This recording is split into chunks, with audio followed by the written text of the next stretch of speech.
তো ফ্রেন্ডস, এই হচ্ছে সেই মহুল ফুল।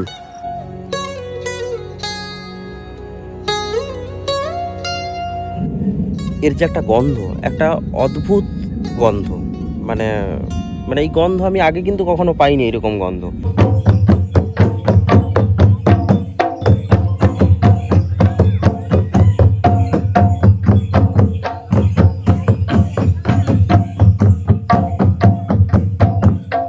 তো আজকে মহুল ফুল কুড়াতে এসেছেন, তাই তো? এই হচ্ছে মহুল ফুল।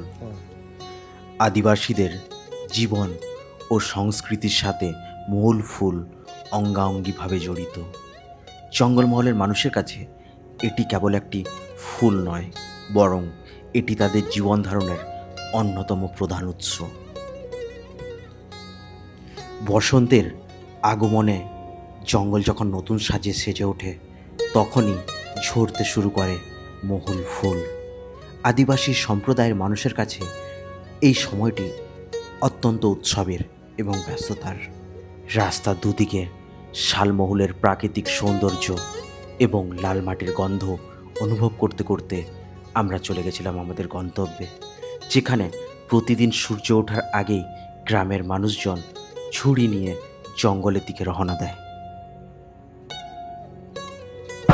তো ফ্রেন্ডস, আমি রয়েছি নয়াগ্রাম পেরিয়ে গোপীবল্লভপুর রোডে। জাস্ট যেতে যেতে একজন কাকুর সঙ্গে দেখা হলো, যে ওই যে সাইকেলে করে যাচ্ছে। কাকু, ভালো আছো? হ্যাঁ, দিয়ে তোমরা মহুল কোথায় কোড়াচ্ছ? জঙ্গলে যাও প্রতিদিন মহুল কোড়াতে, জঙ্গল ধারে? তো আজকে একটু তোমার সঙ্গে যাব, দেখবো যে মহুল ফলটা কেমন হয় এবং কিরকম তোমরা কোড়াও, ঠিক আছে? তো চলো, তোমাদের সঙ্গে আজকে একসঙ্গে থাকবো আর দেখবো, ঠিক আছে? ঠিক আছে, চলো। তো কাকু আমাদের নিয়ে যাচ্ছেন যে মহুল বাগান, যেখানে হচ্ছে মহুল গাছ রয়েছে, এবং সেখানে কিভাবে এনাদের যে আদিবাসী সম্প্রদায়ের যে মানুষ, যারা হচ্ছে প্রতিদিন সকালবেলা যে মহুল কোড়াতে যান, ঠিক আছে? তো চলো যাই, দেখি কেমন মহুল গাছ বা মহুল ফল কেমন, বা কিভাবে এনারা কোড়ান। চলো, লেটস গো।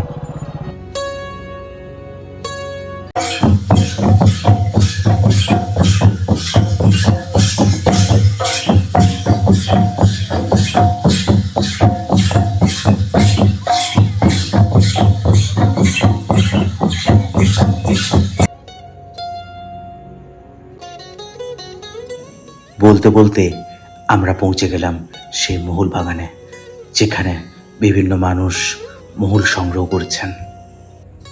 তো ফাইনালি ফ্রেন্ডস, আমি রয়েছি সেই মহুল বাগানে। এই যে গাছটা আপনারা দেখতে পাচ্ছেন, এটা হচ্ছে মহুল গাছ। তো সামনেই পুরো শাল বাগান, শাল জঙ্গল, এবং এই যে গাছ, এই যে গাছটা দেখতে পাচ্ছেন, এটাও মহুল গাছ। তো প্রতিদিন সকালবেলা আদিবাসী সম্প্রদায়ের বিভিন্ন মানুষ এই জঙ্গলে আসেন এবং মহুল ফল কোড়ান। আপনারা সামনে দেখতে পাচ্ছেন একজন দিদি এই যে মহুল ফল কোড়াচ্ছেন। এই যে দেখুন দিদি, একটু বাটিটা দেখি আপনার। এই দেখুন, এই যে মহুল ফল কোড়াচ্ছেন। আচ্ছা, মহুল ফুল বলে, তাই তো? এই যে মহুল ফুল, এগুলো আপনারা দেখতে পাচ্ছেন, এগুলো এই যে দিদি কোড়াচ্ছেন।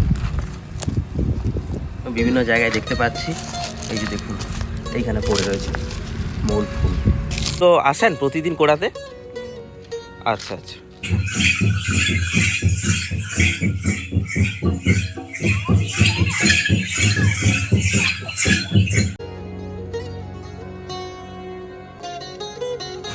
তো মাসি মহুল কুড়াচ্ছ নাকি? দেখি কি মহুল কুড়িয়েছো। এটা মহুল ফুল, তাই তো? এই দেখো আরেকজন মাসি, এই যে মহুল গাছ, এই যে মহুল কুড়াচ্ছে। তো জঙ্গলমহলের জীবন জীবিকা হচ্ছে এইরকমই।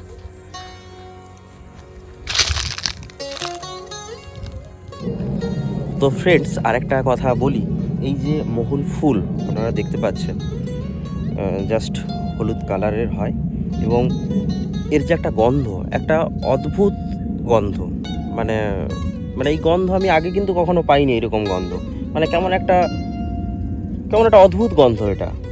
তো এই ফুল কোড়াতে আসেন এই সম্প্রদায়ের মানুষজন, যারা জঙ্গলের আশেপাশে থাকেন।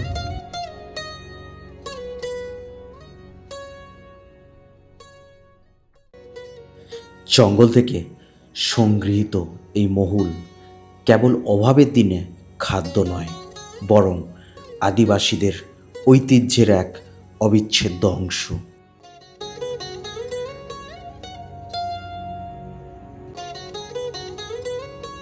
তো কাকু ভালো আছেন? তো আপনারা তো জঙ্গলমহলের মানুষ, তো জঙ্গলমহল কেমন লাগে আপনাদের? ভালো লাগে। তো আজকে মহুল ফুল কুড়াতে এসেছেন, তাই তো? এই হচ্ছে মহুল ফুল। তো এই ফুল দিয়ে আপনারা কি তৈরি করেন? মদ, দেশীয় মদ, এটা দেশি ওয়াইন যেটা বলে আর কি। আপনাদের আদিবাসী সম্প্রদায়ের এই যে মদের যে রীতিনীতি, এটা তো বিভিন্ন অনুষ্ঠান পার্বণে সবে ব্যবহার হয়। আচ্ছা, পূজা পাশাও লাগে, পূজা এতেও লাগে। আগে পূজা করতে হয়, তারপরে এই মহুল বসানো হয়। মহুল বসানো হয়, আগে পুজো করে তারপরে মহুল মদ বসানো হয়। আচ্ছা আচ্ছা, ঠিক আছে, অনেক ধন্যবাদ, ভালো থাকবেন। তো ফ্রেন্ডস, তোমরা দেখতে পাচ্ছ যে আমি সেই কাকুর বাড়ি চলে এসেছি। যে কাকু কিছুক্ষণ আগে জঙ্গলে মহুল সংগ্রহ করছিল। তো এবারে চলো নেক্সট যে প্রসেস সেটা কি সেটা আমিও দেখি এবং আপনাদের সামনে ভিডিওর মাধ্যমে তুলে ধরি। চলুন কাকু, এবারে কি করবে তুমি? আমি এই মহুলগুলো পাখার উপরে উঠাবো, মানে বাড়ির ছাদের ওপরে এগুলো রোদে দেবে, তাই তো? মানে শুকনো করতে দেবে। তো এগুলো কতদিন শুকনো হবে? 3 দিন। 3 দিন শুকনো হবে। তো চলো যাই দেখি কেমন শুকনো হচ্ছে। তোমাদের দেখাচ্ছি যে 3 দিন পর যে শুকিয়ে গেছে সেই মহুলগুলো কেমন। এই হচ্ছে কাঁচা মহুল ফুল, যেটা আজকে আনা হয়েছে। এবং সেই মহুলগুলো রোদে শুকানোর পর দ্বিতীয় দিন কেমন হয়েছে দেখুন। দ্বিতীয় দিন প্রায় শুকনো হয়ে গেছে, দেখছেন পুরো লাল লাল বাদামি টাইপের হয়ে গেছে, আপনারা দেখতে পাচ্ছেন। এই যে শুকিয়ে কেমন হয়েছে।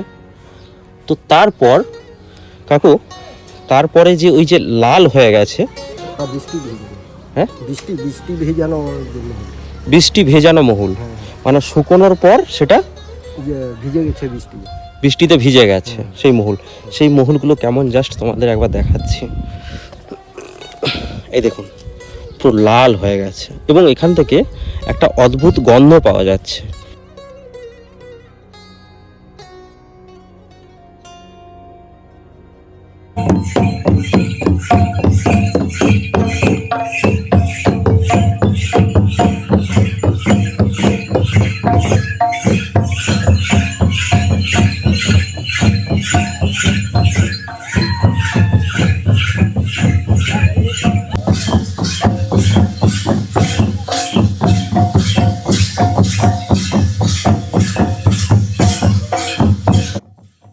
মহুল গাছকে আদিবাসীরা পবিত্র মনে করেন। অনেক ধর্মীয় আচার অনুষ্ঠান ও উৎসবে মহুল ফুল ও পল্লব অপরিহার্য।